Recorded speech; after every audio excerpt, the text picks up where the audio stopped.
फेसबुकवर कुणीतरी बातमी टाकलेली होती की राजू शेट्टी नेहमी आंदोलनं मॅनेज करतात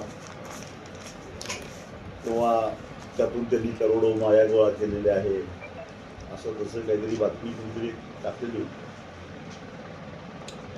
खरं तर खुलासा करायला मी बांधील नाही, परंतु मी पहिल्यांदा कोकणात आलेलो आहे, त्यामुळे सर्वसामान्य शेतकऱ्यांच्या माहितीसाठी म्हणून मी बोलतो. कारण शेतकऱ्यांचं नातं, माझं नातं अतिशय जिव्हाळ्याचं राहिलेलं आहे. असे आरोप अनेक वेळा माझ्यावर झालेले आहेत.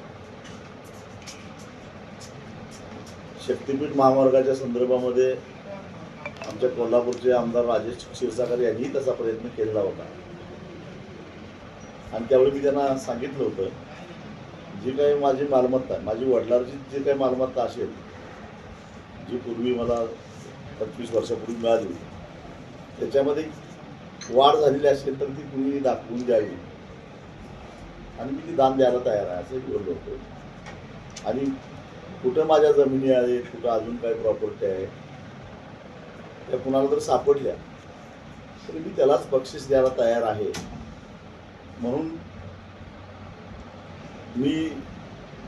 मला वाटतं यावर्षीच ऑगस्ट महिन्यामध्ये एक स्टॅम्प पेपरवर बक्षीसपत्र घेऊन मी कोल्हापूरच्या बिंदू चौकामध्ये जवळजवळ 4 तास बसलेले होते आणि त्या माझ्यावर आरोप करणाऱ्यांनी येऊन त्याला घेऊन जावं ते बक्षीसपत्र, सगळं माझी मालमत्ता, पण ते काय आले नाही.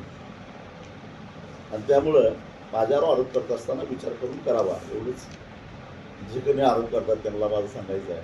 अधिक माहिती पाहिजे असेल तर 25 वर्षापूर्वी राणेसाहेबांनी माझ्याकडे एकदा, मी आमदार असताना तेव्हा राजन तेली विधान परिषदेची निवडणूक लढवत होते, त्यावेळी माझ्याकडे काही ऑफर दिली होती. त्यावेळी मी त्यांना काय उत्तर दिलं होतं, ही राणेसाहेबांना एकांतात जाऊन विचारावं.